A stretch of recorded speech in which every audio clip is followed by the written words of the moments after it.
A few minutes after 5:30 in the evening, on the 22nd of November, 1905, a single gunshot sounds inside a second-floor dressing room of a mansion on Prairie Avenue in Chicago.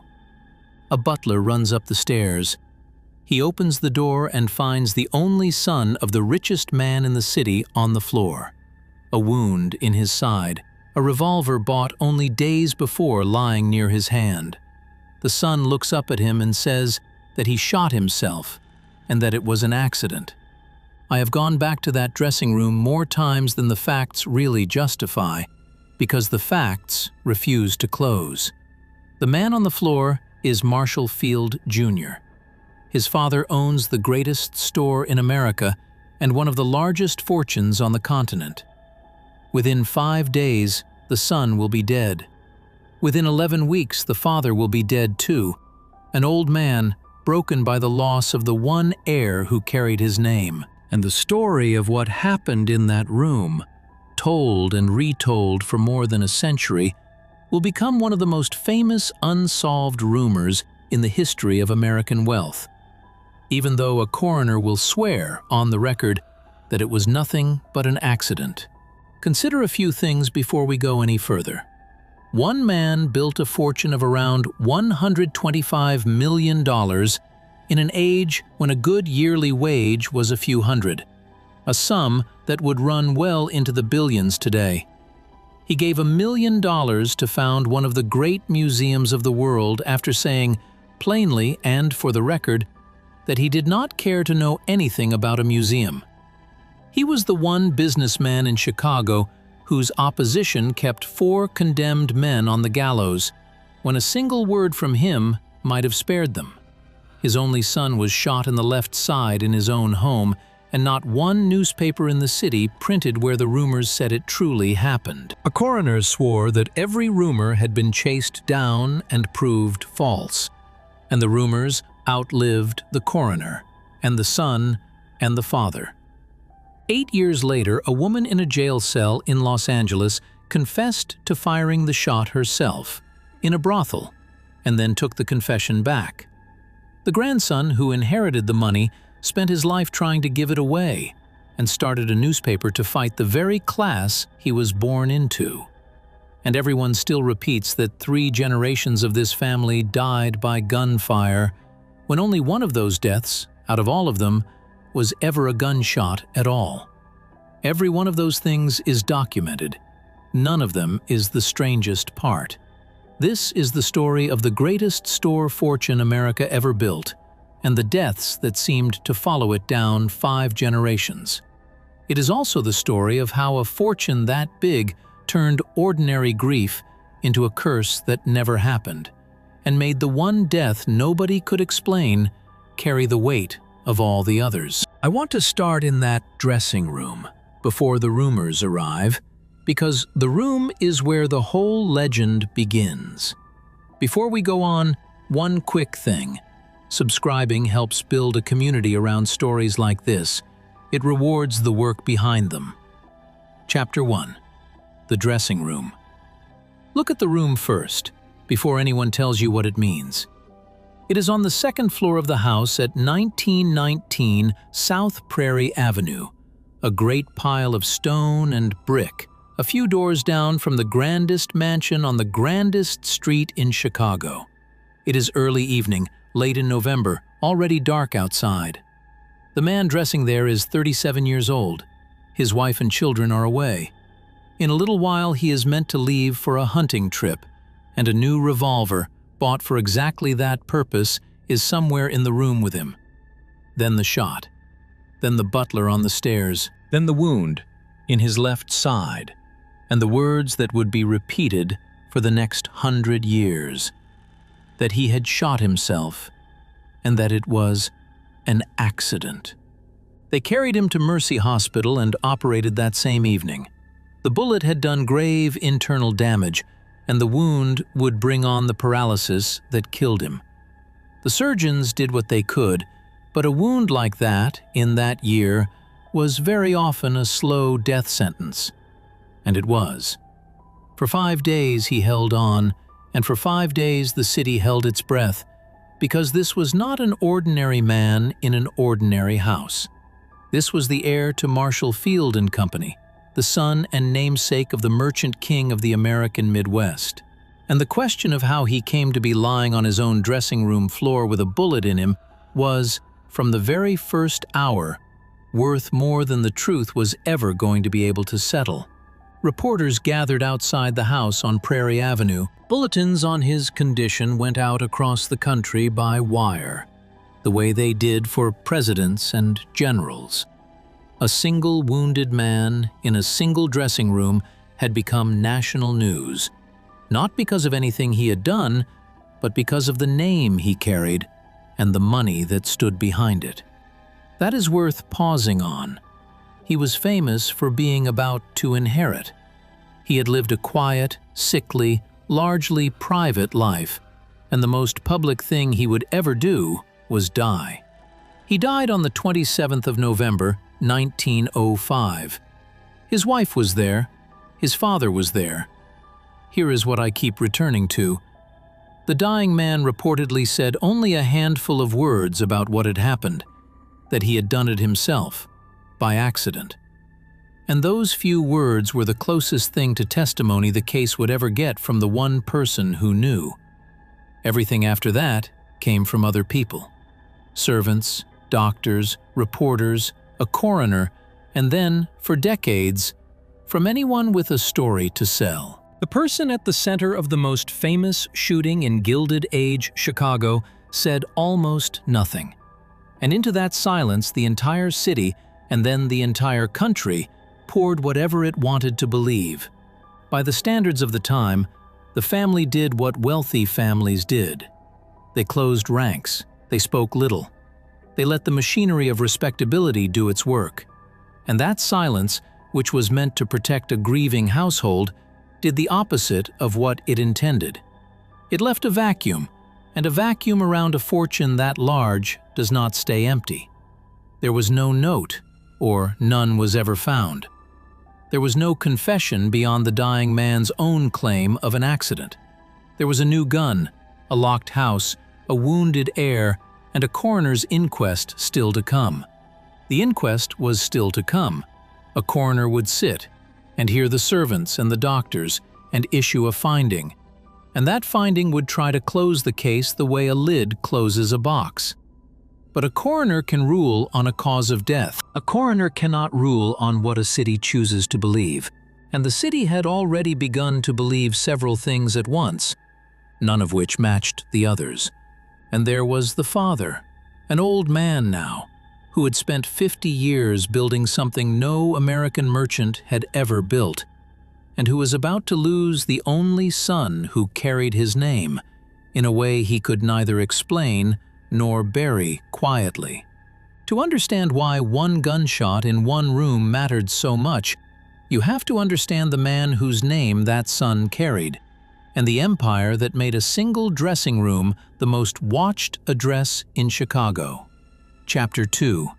The Boy Who Slept in the Store. Marshall Field was born on a farm near Conway, Massachusetts, in the summer of 1834, the son of a farming family that traced itself back to Puritans who had reached America 200 years before. He did not want the farm. At 17, he took a job clerking in a dry goods store in nearby Pittsfield, learning the trade of cloth and thread and careful accounts. And when he had learned what that town could teach him, he turned down a partnership and went west. He arrived in Chicago in 1856, 21 or 22 years old with very little, and took a clerk's job at the leading wholesale dry goods house in the city. The detail that everyone repeats about those first years is that he slept in the store. He had almost no money, and rather than spend it on lodging, he bedded down among the goods, and he saved nearly everything he earned. By one account, he took home around $400 that first year and kept most of it. It is the kind of detail that sounds like a legend polished for effect, and it may be, but it fits everything else that is known about him. He was quiet to the point of coldness. He worked constantly. He spent almost nothing. He watched the money the way other men watched the weather. His employer was the leading wholesale dry goods firm in the city, and wholesale, not the famous store, was where the real money in his trade was made. A retail counter sold a bolt of cloth to one woman. A wholesale house sold 1,000 bolts to every small-town shopkeeper for 300 miles, and did it again the next season and the season after that. Field understood the arithmetic of that early, and he never lost sight of it, even decades later when the glittering store on State Street had made his name a household word. The store was the face. The wholesale trade and the real estate under the city were the fortune. I find it hard to picture a young man sleeping night after night among bolts of cloth he did not own, and feeling anything but a single, narrowing hunger. That kind of discipline builds fortunes. It rarely leaves much room for anything else. And the thing that is easy to miss, standing at the beginning of the story, is that the coldness was not a flaw in the man who built the empire. It was the engine of it. He rose fast. Within a few years, he was a partner. He moved through one firm and then another, tying his name to Potter Palmer and to Levi Leiter, until by the late 1860s, he was one of the senior men in one of the largest dry goods operations in the country. Palmer withdrew to chase real estate and hotels.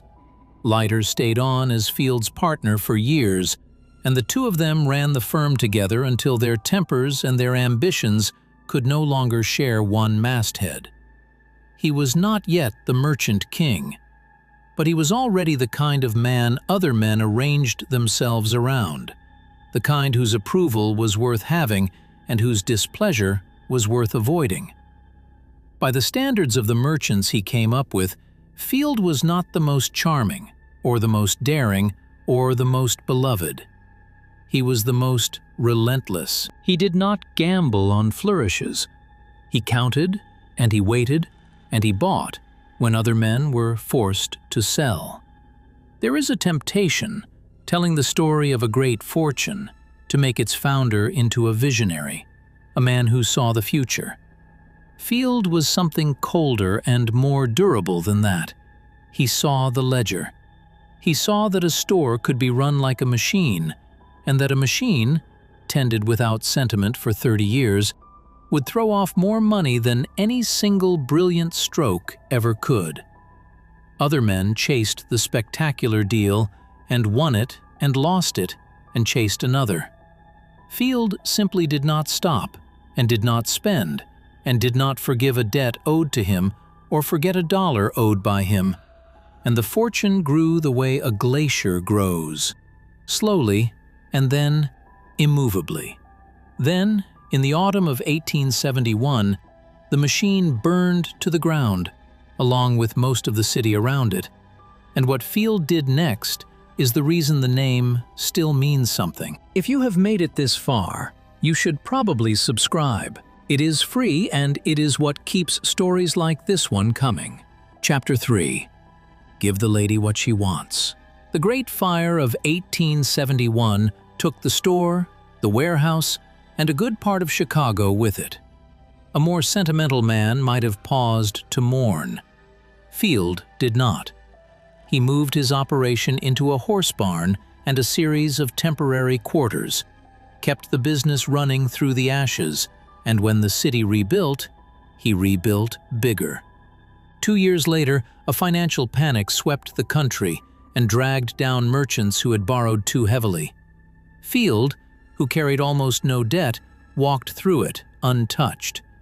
In 1881, he bought out his last major partner, Levi Leiter, and the firm took the name it would carry for the next century, Marshall Field and Company. What he built on State Street in the decades that followed was not just a store. It was an invention. He marked a single price on every item so that no one had to haggle. He let customers return what they bought for any reason or none and get their money back, which was close to unheard of. He delivered to the home. He built restaurants inside the store and lounges, and a nursery, and a library, and a bargain floor for people who could not afford the rest of it. He understood, before almost anyone, that a store could be a place a person wanted to be, and that comfort, patiently supplied, was itself a kind of merchandise. The phrase that attached itself to him was, "Give the lady what she wants." The story goes that he told a manager, arguing with a customer over some complaint, to stop arguing and simply satisfy her. And the instruction hardened into policy and then into legend. Whether he said those exact words on that exact day almost does not matter. The philosophy was real, and it was ruthless in its own way, because it understood that indulgence was profitable. You gave the lady what she wanted, and the lady came back and kept coming back for the rest of her life. I have turned that phrase over many times, because there is something in it that does not sit still. Give the lady what she wants. The man who built a fortune on that idea, who understood the wants of strangers so precisely that he could bank on them, was by every account unable to give the woman he had married anything like a marriage she could live inside. His wife spent years abroad, apart from him. The warmth that flowed so freely across the counter did not, it seems, flow at home. He could read what a customer wanted from across a room. What the people closest to him wanted appears to have been a language he never learned. There is a particular kind of loneliness in that. The loneliness of a man who is fluent in the desires of strangers and mute in the presence of his own family. And it would echo, in one form or another, through every generation that carried his name after him. The warmth was for sale. It was not, it seems, for keeping. The store itself kept growing into something the country had not quite seen before. He opened a floor for bargains, so that people who could never afford the main departments could still walk through his doors and leave with something and a receipt in his name. He hired men who would go on to build their own empires from what they learned under him. One of them, Harry Gordon Selfridge, would carry the field method across the ocean and open the great department store that still bears his name in London. The ideas Field worked out on State Street did not stay on State Street. They became the template for how the modern world sells things, and nearly anyone who walks through a department store today is walking through a version of a room Marshall Field designed. By the 1880s, the wholesale side of the business was throwing off several times what the famous store did, and half of Field's growing fortune was sinking into Chicago real estate, into the land under the booming downtown itself. He was no longer a merchant who happened to be rich. He was one of the richest men in America, and the store on State Street had become the visible tip of something far larger and far colder underneath. That fortune did not come from nowhere. It came from thousands of hours of other people's labor, sold cheap, and from a hard hand toward anyone who tried to raise the price of that labor. And the year the country learned exactly how hard that hand could be, Marshall Field's name was at the center of it. Chapter 4. Marshall Field's Boys. In May of 1886, a bomb exploded during a labor rally at Haymarket Square in Chicago, and the city went looking for men to hang for it.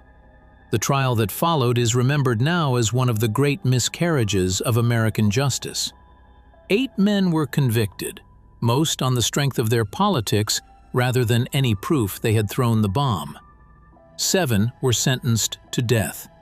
And as the executions approached, a movement grew across Chicago and across the country to spare their lives, to commute the sentences, to let the courts step back from the edge. That movement needed the city's leading men to speak for mercy. Some of them were willing to. Prominent lawyers, clergymen, and reformers argued that the convictions rested on the men's radical beliefs, rather than on evidence that any of them had thrown the bomb, and that to hang them would be to hang them for their opinions. Petitions circulated, Appeals climbed toward the governor. For a moment it looked as though the weight of respectable Chicago might come down on the side of mercy. And the reason it did not, by more than one account, was Marshall Field. Field was against clemency, firmly and coldly, and his opposition was decisive. He was the most important merchant in the city, and in a city that ran on his goodwill, no businessman who valued his standing was going to get out in front of Marshall Field on the question of whether the anarchists should live. The accounts that survive suggest that enough influential men would have supported mercy to make a difference, and that they did not because Field did not, and no one wished to be the one standing against him. 4 men were hanged on the 11th of November, 1887. A 5th had died in his cell the day before, by his own hand. I want to hold 2 things next to each other here, and I want to resist the urge to reconcile them, because they do not reconcile. This is the same man who gave $1 million to build a museum, who endowed a university, who supplied the land and the money for institutions that still stand and still teach and still shelter the curious a century later. And it is the same man whose single word or single silence helped put 4 ropes around 4 necks. The philanthropy is real. The gallows are real.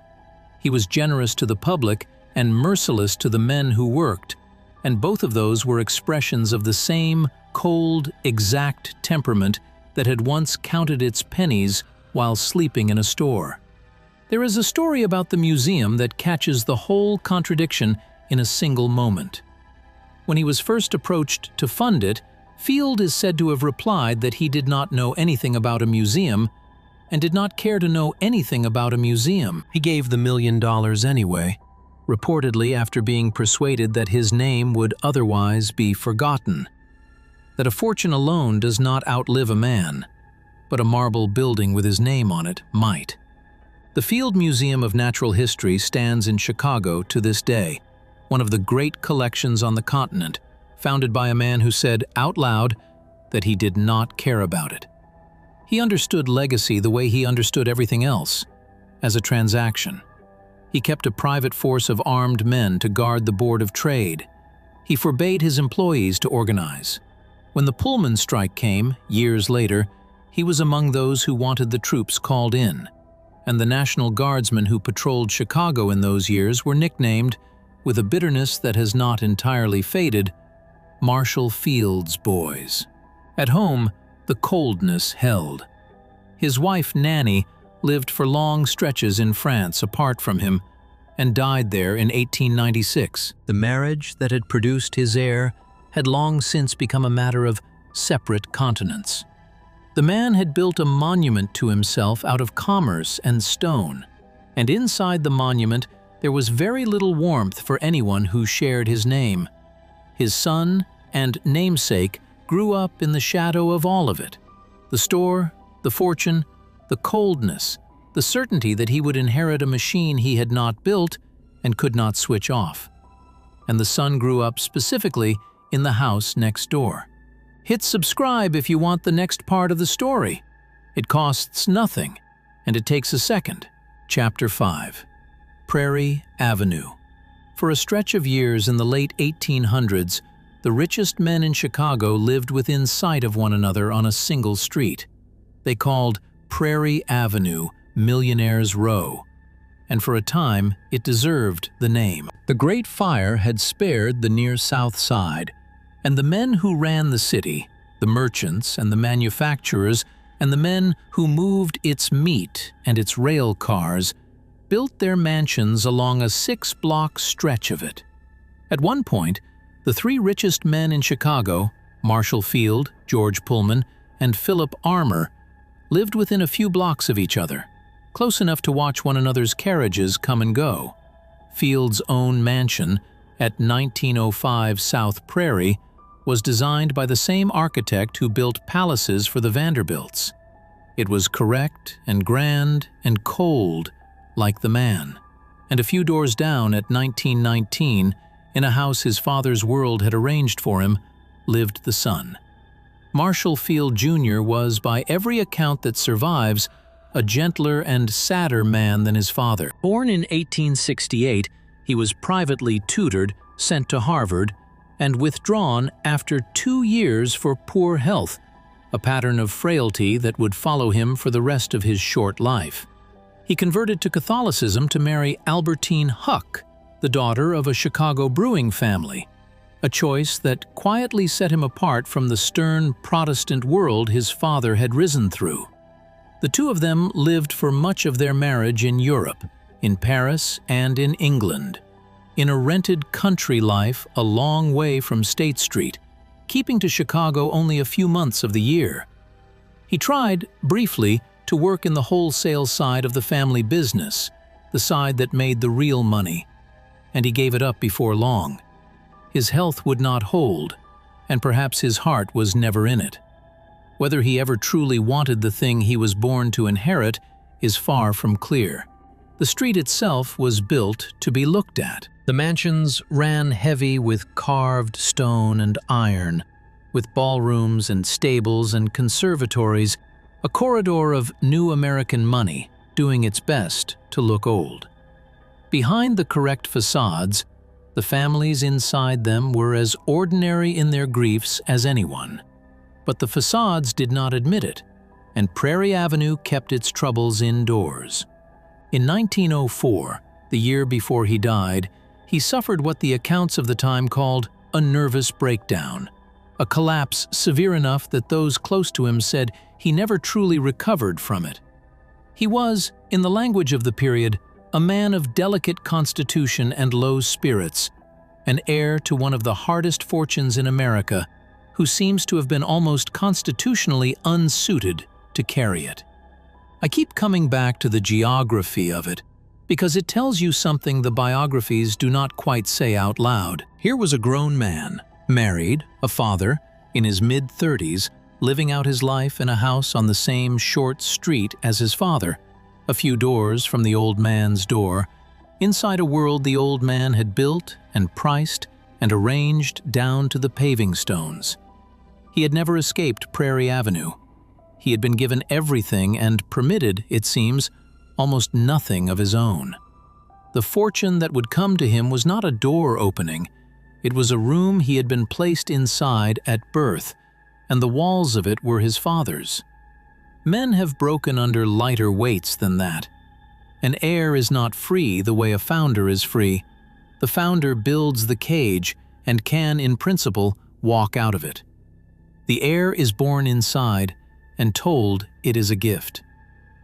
By the autumn of 1905, this was the man dressing for a hunting trip in a second-floor room, with a new revolver somewhere near his hand. A man of poor health and low spirits, who had never fully recovered from the collapse of the year before, who lived his whole life a few doors from a father he could not equal and could not leave.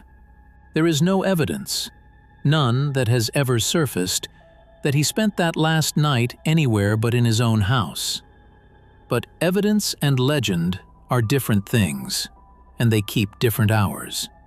A mile or so to the north and west of that quiet, respectable street, in a district the respectable street did not discuss in daylight, stood a house the whole city knew about and no one admitted to knowing. It was the most famous house of its kind in America, run by two sisters who would spend the rest of their lives denying that the son of Marshall Field had ever crossed their threshold. And it is there, into a place built for pleasure and secrecy, that the rumors would drag his last good night. Chapter 6. The Everly Club. A mile north and west of Prairie Avenue, in a district the respectable street pretended not to know, stood the most famous house of its kind in America. It was called the Everly Club, and it sat on South Dearborn Street in the heart of the levee, the sprawling vice district that the city tolerated, taxed in bribes, and profited from while pretending it did not exist. The club was run by two sisters, Ada and Minna Everly, who had opened it in 1900, and turned it into something the world of brothels had never seen. It had 50 rooms. It had a library, an art collection, a small orchestra, parlors done up in different themes, gold spittoons, and a piano said to be worth $15,000. A dinner there could cost $50 in an era when a working man might make less than $2 a day. By the standards of the vice trade, which was mostly squalor and misery a few blocks in any direction, the Everleigh Club was something close to a palace, and it advertised itself, in its discreet way, as a place where a certain kind of man could do a certain kind of thing without any of it ever reaching the daylight. The city's own vice commission would later describe it as probably the most famous and most luxurious house of prostitution in the country. The sisters ran it like a business, and a careful one. They screened their clientele. They kept their names out of the papers. They understood, better than most legitimate merchants, that discretion was the product they were really selling, and that a single scandal attached to the wrong name could bring the whole gilded operation down. That is worth dwelling on because it cuts against the rumor rather than for it. The Everleigh sisters had spent years building a fortune on the promise that nothing that happened under their roof would ever be spoken of outside it. A dead heir in one of their rooms was the single worst thing that could happen to that promise. It was the kind of event that closes a place like theirs forever. Whatever else the sisters were, they were not careless, and a shooting they could not contain was the opposite of everything their business depended on. When they denied that Marshall Field Jr. had ever been there, they were denying the one thing that could have destroyed them, which does not make the denial true, but does make it something more than a guilty party's reflex. So when the son of Marshall Field was shot, and a rumor began to move through the city that he had been shot not in his own dressing room, but in a private room at the Everleigh Club, the sisters had every reason in the world to deny it, and they denied it for the rest of their lives. Here is where I have to be careful, and where the story asks you to be careful too. There is no evidence, none that has ever surfaced in more than a century of retelling, that Marshall Field Jr. was ever inside the Everleigh Club, on the night he was shot or on any other night. The sisters denied it. No contemporary investigation placed him there. The physical facts of the case, a man wounded in his own home, a butler on the stairs, a coroner's inquest, all point to Prairie Avenue. The Everleigh story is a rumor. It has always been a rumor, and it is one of the most durable rumors in the history of American wealth. The question worth sitting with is why? Why did a story with no evidence behind it attach itself to this death and refuse to let go for 100 years? Part of the answer is the club itself. A place that theatrical, that secret, that famous, is a magnet for any story that needs a glamorous room to happen in. The truth of a sickly heir shooting himself by accident while dressing for a hunting trip is small and sad and ordinary. The story of the same heir gunned down in the most notorious pleasure house in America and then spirited home to protect the family name is enormous. Between a small, sad truth and an enormous, glittering rumor, a city will choose the rumor almost every time and keep choosing it, long after everyone who could have known the difference is dead. And part of the answer is that the family's silence left room for it. The Fields explained almost nothing. Into that silence the levee and its rumors and its rivals poured a story that has outlived the sisters, the club, the district, and the century. But a rumor is not a finding. It is a thing a city believes because believing it is more satisfying than the truth. And there was, in fact, a finding, a real one, delivered under oath by a public official a few days after the son died. And it said something the rumor has spent 100 years shouting over. Subscribing is how stories like this one keep showing up in your feed. It costs nothing, and it keeps them coming. Chapter 7. What the Coroner Said. On the 1st of December 1905, 4 days after Marshall Field Jr. died, a coroner's jury sat to decide how he had come to be shot. The man conducting the inquest was the Cook County coroner, Peter Hoffman. He heard the evidence, the servants, the circumstances, the medical facts, and his jury returned a verdict. Marshall Field Jr. had died of a wound accidentally self-inflicted while he was handling a revolver. Not suicide, not murder. An accident of the ordinary and terrible kind that happens when a man handles a loaded gun and something goes wrong. And Hoffman did something more than return the verdict. He addressed the rumors directly on the record. He said that because of the dead man's wealth and prominence, a great many rumors had circulated about how the shooting had happened, and that he had been unable to find any foundation for any of them. Every report, he said, had been run down and proved false. That is the finding. It was never officially contradicted. It was never reopened. In the eyes of the law, the death of Marshall Field Jr. was settled on the 1st of December, 1905, and it has stayed settled ever since. A coroner in that era was not a modern forensic office. Hoffman had no ballistics laboratory, no way to test residue, none of the tools a death like this would be given today. What he had was testimony and circumstance and his own judgment, and on the strength of those he ruled it an accident and said the rumors were baseless. It is fair to note the limits of what he could know. It is also fair to note that in more than a century since, with all the retelling and all the speculation, no one has produced the single piece of evidence that would move the case off the verdict he reached. The tools were primitive. The conclusion has proved remarkably hard to overturn, and almost no one believed it. This is the part of the story I find hardest to write about honestly, because it would be easy, and it would be more entertaining to lean toward the rumor. The skeptics had their points. Some said the angle of the wound was wrong for an accident. Some said the new revolver was hard to fire by mistake.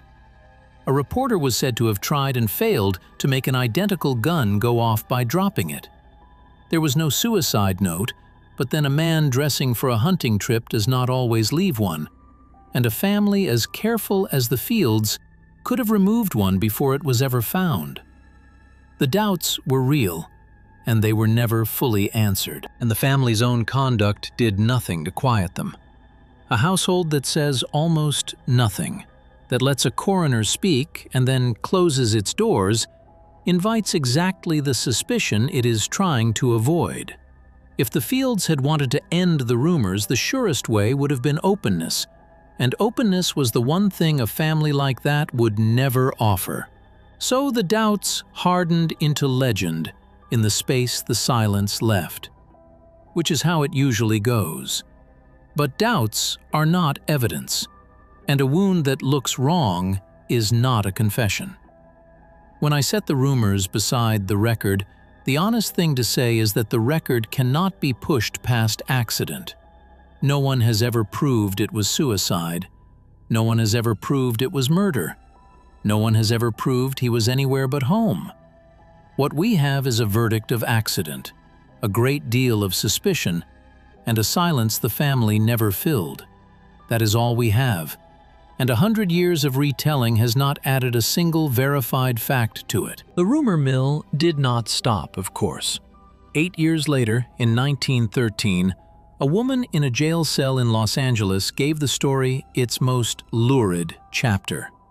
She confessed that she had been the one who shot Marshall Field Jr.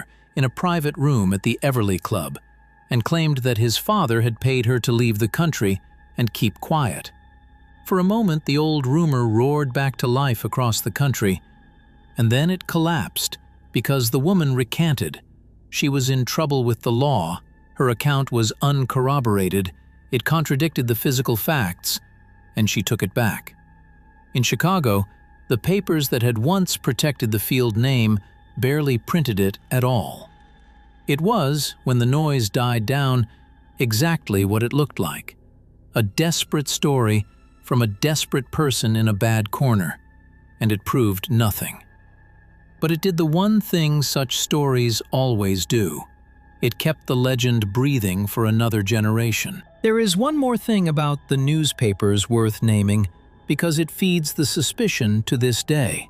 At the time of the shooting, not one Chicago paper printed the Everly rumor.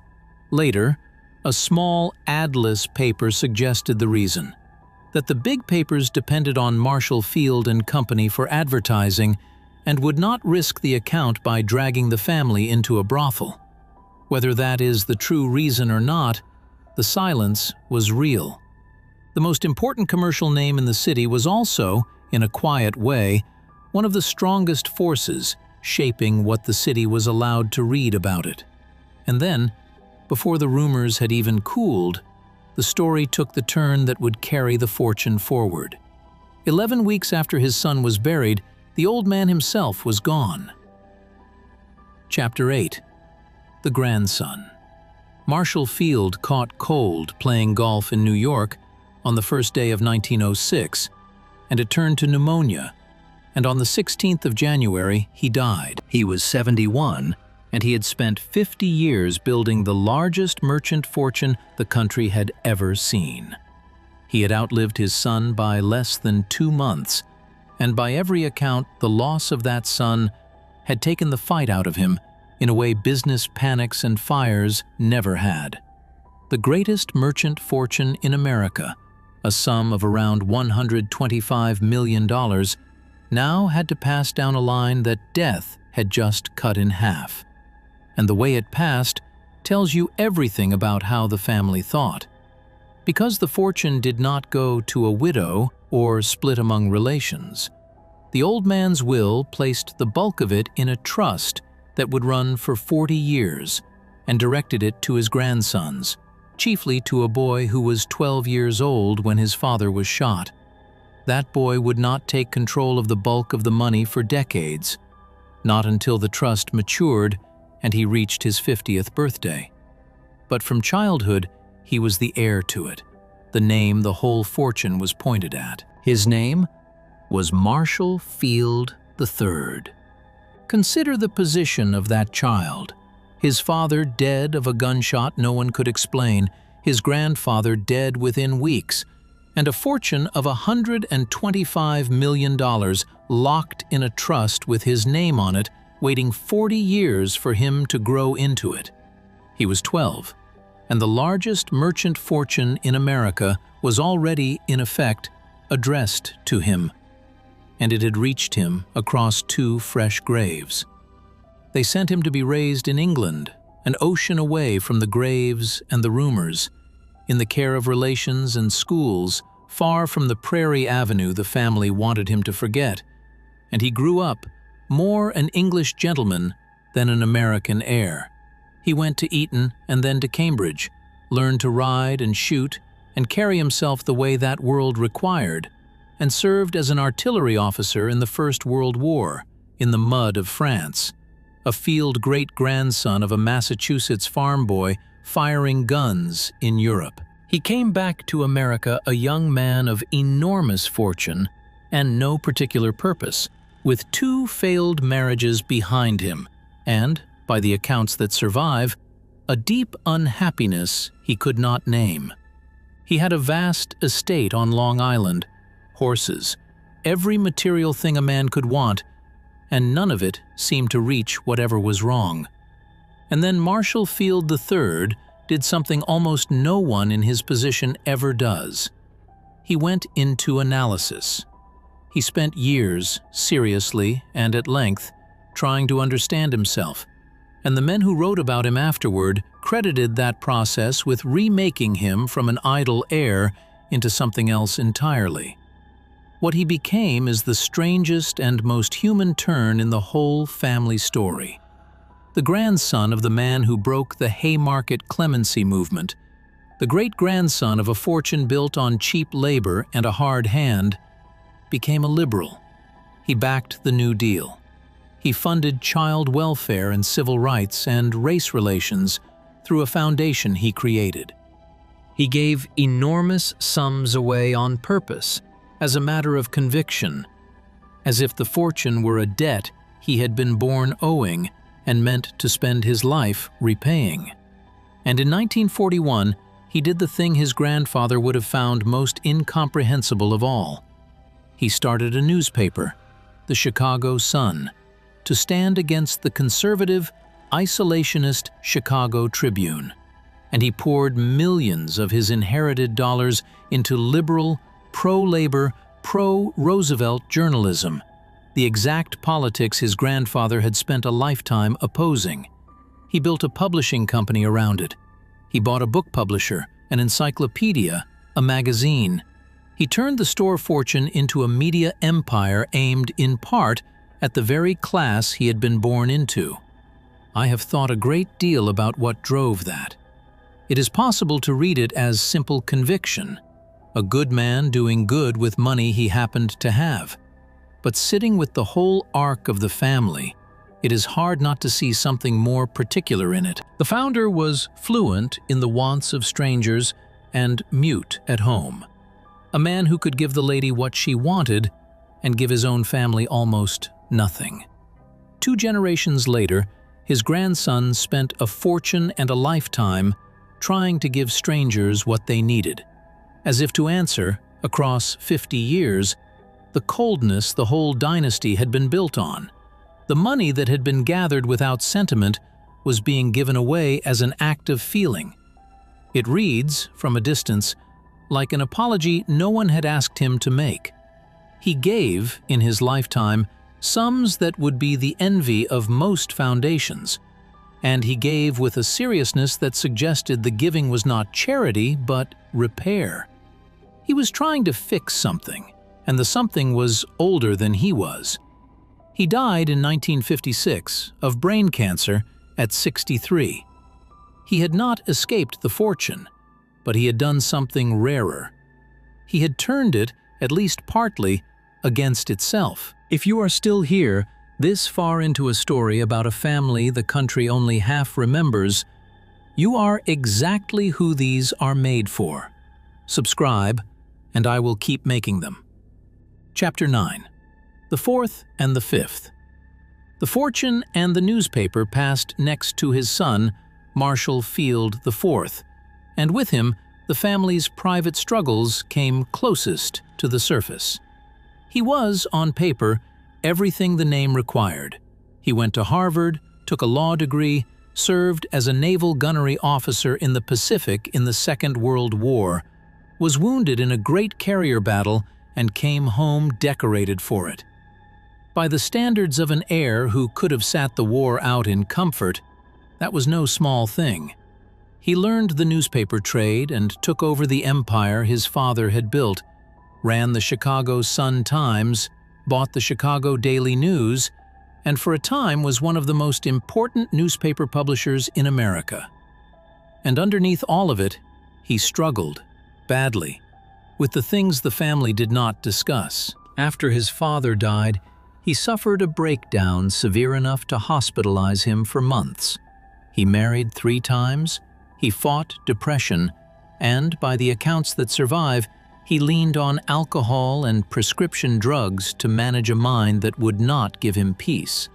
He was a wealthy, accomplished, prominent man who was, in private, in a great deal of pain. He died on the 18th of September, 1965, at his home in Chicago. He was 49, and here the family's oldest pattern reasserts itself, the pattern of a death that will not quite explain itself. It was widely rumored that Marshall Field IV died of an overdose, and years later his own son said plainly that his father had died with a great deal of alcohol and pills in his system, and that asked whether it was suicide, he honestly did not know, and did not think anyone knew. But the coroner's office ruled the death to be from natural causes.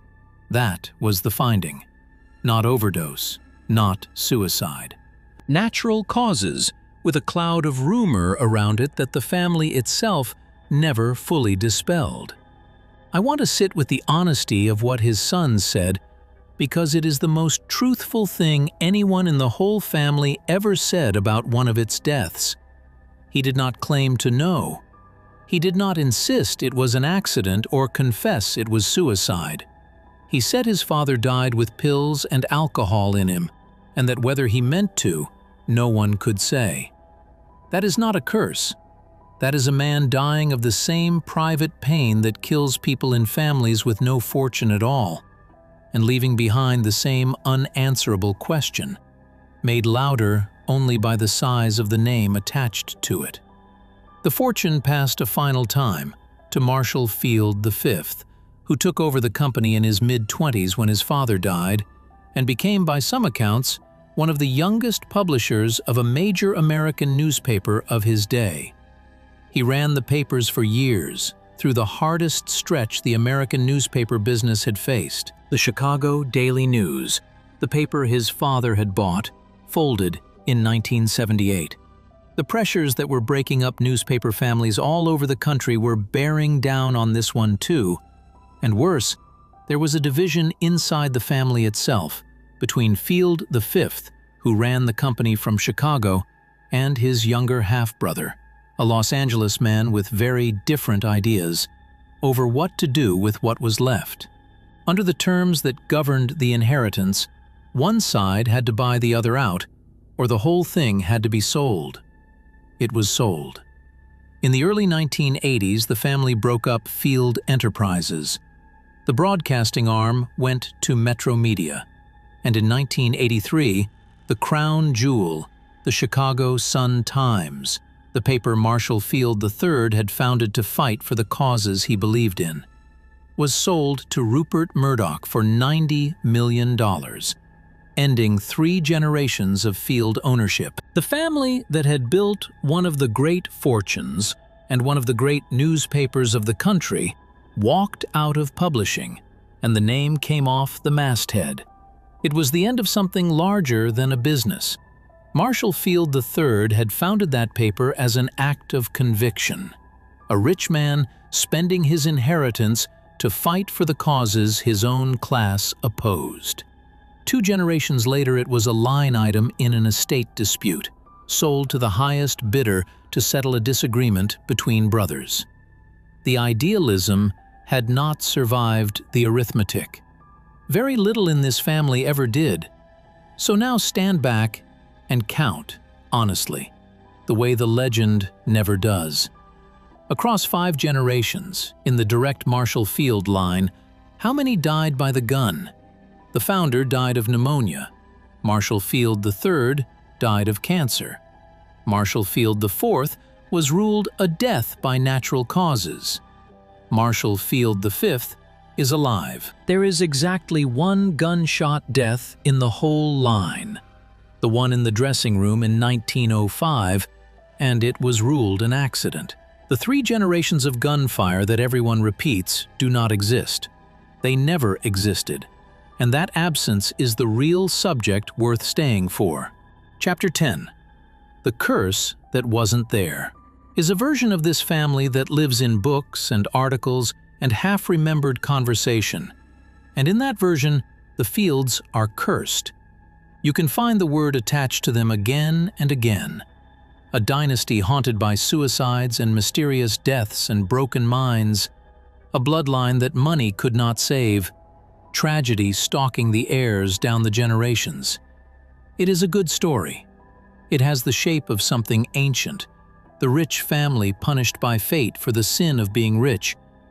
And we tell versions of it about the Kennedys and a dozen other great families because there is something in us that wants wealth to carry a hidden bill. And it is, when you hold it against the record, mostly something we made up. Let me stop the chronology here because the tour is over, and what remains is the thing underneath it. It would be easy to say that the Field fortune was cursed, that the money carried a punishment inside it, that the family paid in blood for what the founder took. That is the version the legend offers, and the record shows something else. This is not the story of a bloodline gunned down across the generations. It is the story of an ordinary amount of human suffering, depression and addiction and grief, and one bad afternoon with a gun, happening to a family so rich that every private sorrow became a public legend until the ordinary looked like fate. What strikes me, having walked the whole length of it, is that the money did not cause the tragedies. It preserved them. A depression in a poor family is forgotten in a generation. A depression in the Field family became a chapter. An accidental shooting in an ordinary house is a local heartbreak that fades. The same shooting in the house of the richest man in Chicago became a 100-year rumor about a brothel that no evidence ever supported.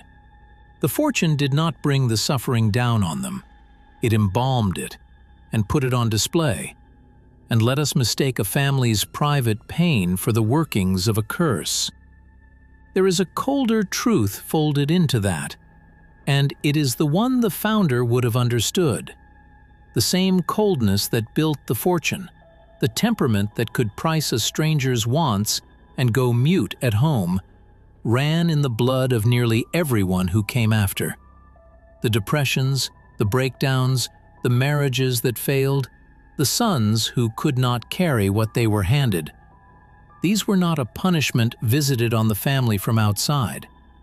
They were, in part, the founder's own nature, passed down with his money and amplified by it.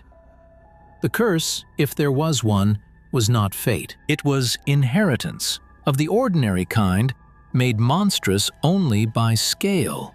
What survived was the money, longer than almost anyone expected, through a 40-year trust and 5 generations, until a great-grandson gave much of it away on purpose, and a great-great-grandson sold the last of the empire to Rupert Murdoch. What survived was the museum, and the university land, and the store that carried the name into living memory. What did not survive was the legend's central claim, the 3 generations of gunfire, which turns out to have been one afternoon in one room. And what did not survive, for any of them, was the privacy that money is supposed to buy and never quite does. The Fields could buy Prairie Avenue mansions and English educations and 40-year trusts and the silence of newspapers. They could not buy the one thing a private family most wants, which is to grieve without an audience. Every death in the line, however ordinary its cause, was watched and counted and folded into a story about them, and the fortune that was meant to protect them was the very thing that made them worth watching. So go back to that dressing room one last time. The second floor of the house at 1919 South Prairie Avenue. A little after 5:30 in the evening, the 22nd of November, 1905. The new revolver on the floor, the wound in his side, the butler in the doorway, and the son of the richest man in the city looking up at him and saying that he shot himself and that it was an accident. On the first pass, that room is the beginning of a curse, the first shot in a family doomed to die by gunfire. By now you know what it actually is. It is the only shot. It is one man, sick and sad and overwhelmed, dead in his own house on an ordinary November evening, in a way a coroner called an accident, and no one has ever managed to call anything else. Everything the legend built, the brothel, the cover-up, the cursed bloodline, the generations of gunfire, was hung on this single afternoon, because a fortune that large is easier to live beside if it also looks doomed. There was one gunshot, in one room, on one November evening, and a jury called it an accident. Everything else we added later, because a fortune that large is easier to forgive if the family that held it was cursed. This is the kind of work this channel exists for. Subscribe, and I will see you on the next one.